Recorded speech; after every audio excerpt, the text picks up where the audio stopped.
அழகே அழகுல அடுத்து என்னலாம் சுவாரஸ்யமான விஷயங்கள்லாம் நடக்க போகுதுன்னு ப்ரெடிக்ஷன் பார்க்கலாம் வாங்க. அதுக்கு முன்னாடி சுரேஷ் மதிய உங்களுக்கு ரொம்பவே பிடிக்கும்னா, இந்த வீடியோக்கு லைக் போட்டு தருவீங்க அன்புறவுகளே. சுரேஷ் கிட்ட நம்ம ரேவதி இருந்துக்கிட்டு, "இதெல்லாம் உனக்கு தேவையாடா சுரேஷு? அப்படி என்னதான் நடந்துச்சு?" அப்படின்ட்டு கேட்குறாங்க. "நான் எதுவுமே பண்ணல. அந்த மதி தான் என்ன கீழ புடிச்சு தள்ளி விட்டுட்டா" அப்படின்ட்டு சொல்றாங்க. உடனே ரேவதி இருந்துக்கிட்டு, "இங்க பாருடா சுரேஷு, உன் மாமா பேச்ச கேட்கறது தான் நீ பண்ற தப்பு. மாமா மேல மதிப்பு, மரியாதை இருக்கிறதெல்லாம் ஓகே தான். அதுக்காக அவரு என்ன சொன்னாலும் அத கேட்டுட்டு நீ கண்மூடித்தனமா அத பண்ற பாத்தியா? அதெல்லாம் எனக்கு சுத்தமா புடிக்கலடா. என்னதான் அவரு என் புருஷனா இருந்தாலுமே, அவரு சொல்ற விஷயம் எல்லாத்தையுமேலாம் நான் கேட்க மாட்டேன். அது தப்புன்னு சொல்லிட்டு எனக்கு தோணுச்சுன்னா, அத நான் பண்ணவே மாட்டேன்." அப்படின்ட்டு சொல்றாங்க. "அக்கா தயவு செஞ்சு இந்த பேச்ச விடுக்கா. ஏதோ நடந்தது நடந்துருச்சு. நானே வலியில துடிச்சிட்டுருக்கிறேன். அப்புறம் என்னக்கா?" அப்படின்ட்டு சொல்றாங்க. அந்த டைம்ல தான் ராகவன் இருந்துகிட்டு, "இங்க பார்றா பாக்கியராஜு, இனியும் சுரேஷும் அந்த பொண்ணும் அந்த வீட்ல இருக்கிறது சரிப்பட்டு வராது. அங்கே அந்த பொண்ணு இருந்துச்சுன்னா, அங்கேயும் தேவையில்லாத பிரச்சனை வரும். நீ ஒரு எட்டு சுரேஷ போயிட்டு பார்த்து பேசிட்டு வந்துரு. வீட்டுக்கு வர சொல்லு." அப்படின்னு சொல்லும்போது, மலரும் பார்த்தீங்கன்னா, இங்க பொய் சொல்லிட்டு பாக்கியராஜோட மலர் ரேவதி வீட்டுக்கு தான் போறாங்க. ரேவதி பாக்கியராஜ், மலர பார்த்ததுமே ரொம்பவே சந்தோஷப்படுறாங்க. "வாங்க அண்ணே, அண்ணே வாண்ணே, என்ன வாசல்லே 2 பேருமே நின்னுட்டுருக்கிறீங்க, உள்ள வாங்க" அப்படின்னு சொல்லிட்டு கூப்பிடவும், நம்ம பாக்யராஜும் மலரும் வீட்டுக்குள்ள வராங்க. இங்க சுரேஷ் பார்த்தீங்கன்னா, அடிபட்ட இடத்துல ஒத்தரம் குடுத்துட்டு உட்காந்துருக்கிறாரு. அப்போ பாக்யராஜ் இருந்துக்கிட்டு, "என்னடா சுரேஷு, ஃபோன் போட்டு பேசினா நீ பாட்டுல பொசுக்குன்னு கட் பண்ணிட்ட. என்னடா ஆச்சு? இப்போ உனக்கு ஓகே தானே?" அப்படின்ட்டு கேட்கும்போது, "பரவால்ல, இ கொஞ்சம் லைட்டா தான் வலி இருக்குது. என்னடா நடந்துச்சு? எதுக்காக உன்ன மதி கீழ தள்ளிவிட்டா?" அப்படின்ட்டு கேட்கும்போது, சும்மா தானே, தயவு செஞ்சு இந்த பேச்ச விடுங்க. எனக்கு அப்படியே ரொம்பவே டென்ஷன் ஆகுது." அப்படின்ட்டு சொல்றாங்க. உடனே மலர் இருந்துகிட்டு, "இங்க பாரு சுரேஷு, உன்கிட்ட பலமுறை சொல்லிட்டேன். தங்கராஜ் அண்ணன் பேச்ச கேட்டு எதுவும் பண்ணாத" அப்படின்ட்டு. "ஏன்டா நீ திருந்தவே மாட்ற? கொஞ்சமாச்சும் உன்ன மாத்திக்கோடா. உனக்கு கல்யாணம் ஆயிடுச்சு. இன்னமும் நீ அவர் பேச்ச கேட்டு எல்லாமும் பண்ணிட்டு இருந்தா எப்படி? அதெல்லாம் உன் வாழ்க்கைக்கு சரிப்பட்டே வராது. கொஞ்சமாச்சும் சுயமா யோசிச்சு எதனாலும் முடிவு எடு. அதுதான் சரியா இருக்கும்."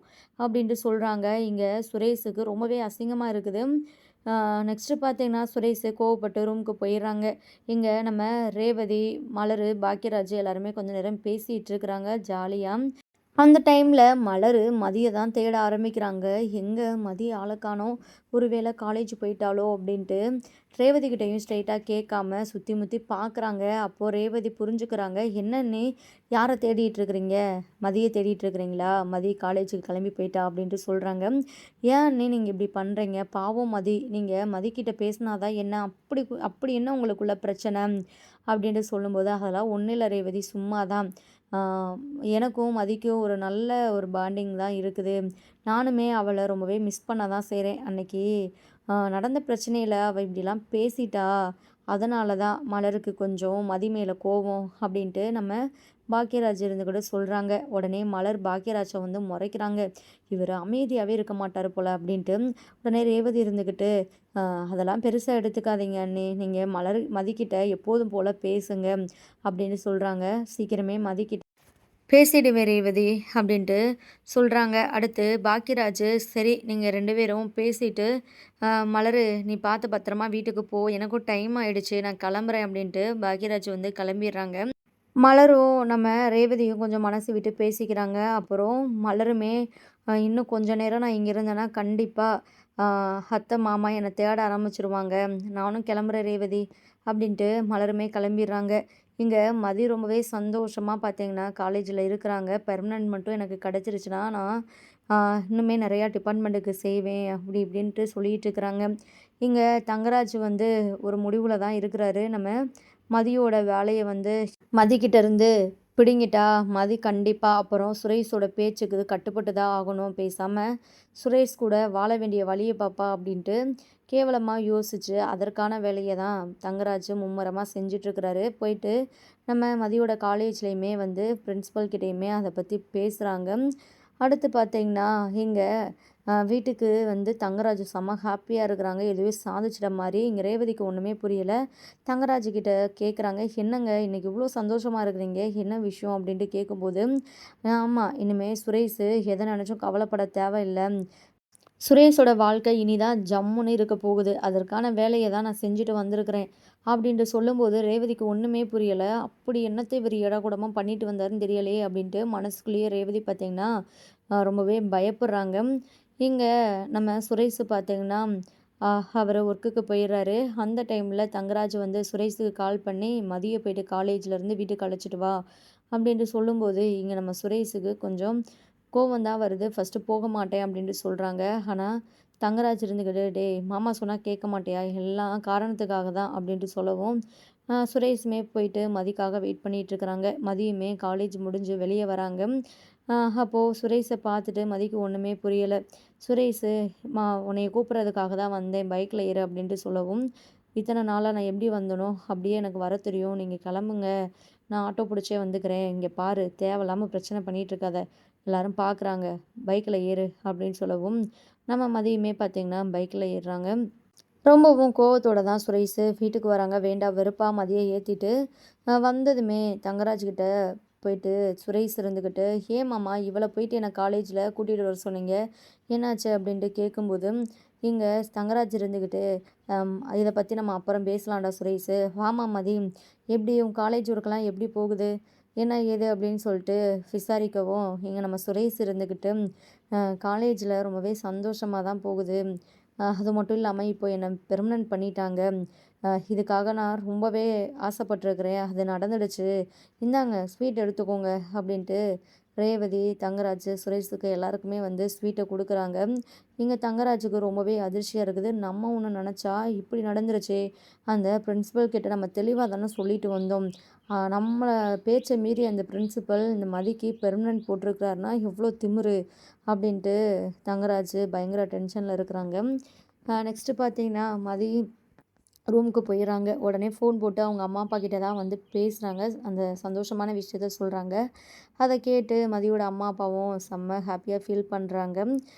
ஏதோ இந்த விஷயத்துலயாச்சும் உனக்கு புடிச்ச மாதிரி நடந்துச்சே அப்படின்ட்டு எங்களுக்கு ரொம்பவே சந்தோஷமா தான் இருக்குது. ஆனா உன் வாழ்க்கை விஷயத்துல நாங்க உன்ன வலுக்கட்டாயமா இப்படியெல்லாம் பண்ணிட்டோமே, உன் வாழ்க்கைய கெடுத்துட்டோமே அப்படின்ட்டு நெனச்சா எங்களுக்கு தூக்கம் கூட வரமாட்டுது அப்படின்ட்டு மதியோட அப்பா ரொம்பவே ஃபீல் பண்றாங்க. அதெல்லாம் நெனச்சு நீங்க எதுவுமே ஃபீல் பண்ணாதீங்க.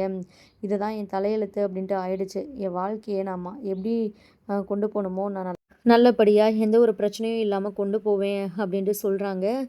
நெக்ஸ்ட்டு இங்க சுரேஷ் இருந்துக்கிட்டு, "என்னம்மாம்மா நீங்க என்னென்னமோ சொன்னீங்க. இப்போ அவ வேலை மொத்தமா அவ கைக்கு நிரந்தரம் ஆயிடுச்சே! அ அப்புறம் ஒண்ணுமே பண்ண முடியாதே நம்மளால" அப்படின்ட்டு சொல்லும்போது, எங்க தங்கராஜ் இருந்துக்கிட்டு, "நான் போயிட்டு அந்த பிரின்சிபல் கிட்டயே பேசிட்டு தான் வந்தேன். அவ்வளோ சொல்லியுமே அந்த பிரின்சிபல் இப்படி பண்ணியிருக்கிறான்னா, எவ்வளோ தைரியம் இருக்கணும். அவன நான் பார்த்துக்கிறேன்" அப்படின்னு சொல்றாங்க. உடனே சுரேஷ் இருந்துக்கிட்டு, "மாமா இந்த விஷயத்துல நீங்க எதுவுமே பண்ணாதீங்க. விடுங்க. நடக்கிறது நடக்கட்டும். மாமா, அண்ணா, அண்ணி வீட்டுக்கு வந்துட்டு போனாங்க. அ அப்பா எங்கள வீட்டுக்கு வர சொல்லியிருக்கிறாங்களா? நாங்க கிளம்பவா இன்னைக்கே?" அப்படின்ட்டு சொல்லும்போது, தங்கராஜ் இருந்துக்கிட்டு, "என்னடா சுரேஷு, வந்து 2 நாள் கூட சரியா ஆகல. அதுக்குள்ளேயும் நீ போறியா?" "ஆமாமாம்மா, இங்கேயே இருந்தா எப்படி? உங்களுக்கும் தேவையில்லாத டிஸ்டர்பன்ஸ் தானே" அப்படின்ட்டு சொல்லும்போது, "என்னடா அதெல்லாம் ஒண்ணும் இல்ல. எத்தன நாள் வேணா நீங்க இங்க இருக்கலாம். எத்தன மாசம் வேணா இருக்கலாம். மாமாவுக்கு சந்தோஷம் தான்" அப்படின்ட்டு சொல்றாங்க. "இல்ல அப்பா இங்க நாங்க வரணும் அப்படின்ட்டு சொல்லியிருக்கிறாரு. அப்புறம் அப்பா ஃபீல் பண்ணுவார்ல. நாங்க இன்னைக்கே கிளம்புறோம்" அப்படின்ட்டு சொல்றாங்க. சரி அதுக்கு மேல உன் இஷ்டம்டா. ஆனா உன் வாழ்க்கைய எப்படி சரி பண்ணணுமோ பார்த்துக்கோ" அப்படின்ட்டு தங்கராஜ் இருந்துக்கூட சொல்றாங்க. அப்போ சுரேஷ்க்கு ஒரு ஃபோன் கால் வருது. அர்ஜென்ட்டா வர சொல்றாங்க. இங்க தங்கராஜ் கிட்ட சொல்லிட்டு, ரேவதி கிட்ட சொல்லிட்டு சுரேஷ் கிளம்பிர்றாங்க. தங்கராஜோ ஒரு சின்ன வேலை அப்படின்னு சொல்லிட்டு வெளியே கிளம்பி போறாரு. அப்போ நம்ம மதி இருக்கிறாங்க. தங்கராஜோட அம்மா, அப்புறம் ரேவதி வந்து கிச்சன்ல வேலை பார்த்துட்டு இருக்கிறாங்க. தங்கராஜோட அம்மா வாய் சும்மா இல்லாம இங்க மதிக்கிட்ட தேவையில்லாம பேசுறாங்க. ஒரு ஸ்டேஜில் மதி ரொம்பவே டென்ஷன் ஆயிடுறாங்க. அப்போ தங்கராஜோட அம்மா நின்றுட்டு இருக்கிறாங்க.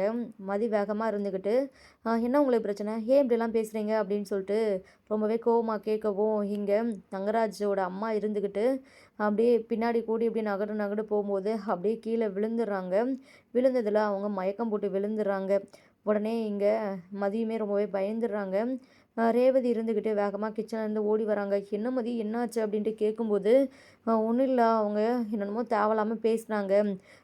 என்ன அப்படின்ட்டு தான் நான் கொஞ்சம் கோவமாக கேட்டேன். அவங்க சடனாக கீழே விழுந்துட்டாங்க அப்படின்ட்டு சொல்லும்போது, ஆல்ரெடி அவங்களுக்கு இந்த மாதிரிலாம் பிரச்சனை இருக்குதே, அவர் வந்தால் தேவையில்லாமல் கத்துவார் அப்படின்ட்டு ரேவதி ஒரு பக்கம் ரொம்பவே பயப்படுறாங்க.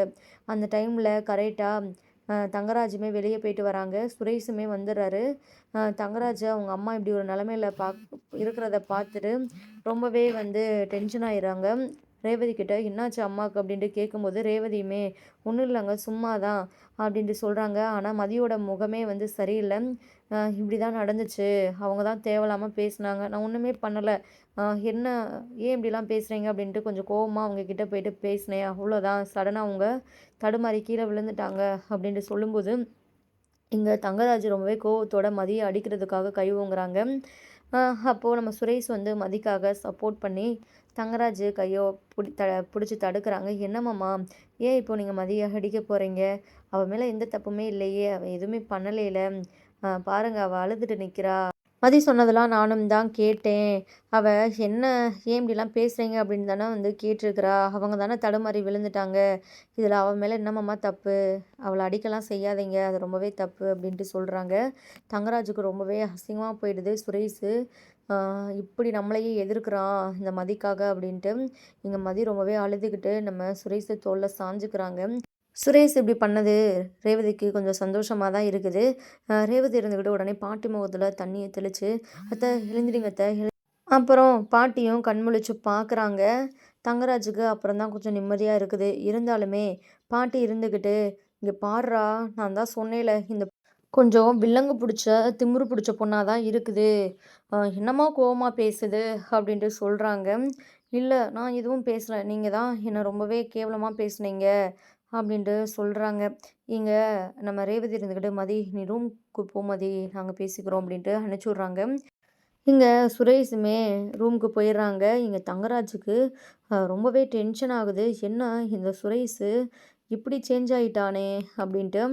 இங்கே தங்கராஜோட அம்மா இருந்துக்கிட்டு, இதுக்காக தாண்டா தேவையில்லாமல் அடுத்தவங்க பிரச்சனையெல்லாம் உன் தலைமையில் போட்டுக்காத அப்படின்ட்டு, பாரு இப்போ என்ன நடந்தது அப்படின்ட்டு, அம்மாவுக்கு மட்டும் இதனால் ஒன்றுனா நீ தாங்கிக்குவியாடா, சீக்கிரமே அவங்கள இங்கேருந்து அனுப்பிச்சி விடுடா தங்கராஜ் அப்படின்னு சொல்லும்போது, அவங்களே இன்றைக்கி கிளம்பிடுவாங்க அப்படின்னு சொல்லிட்டு தங்கராஜ் நடந்த விஷயத்தெலாம் நினச்சி பயங்கர கோவத்தில் இருக்கிறாங்க.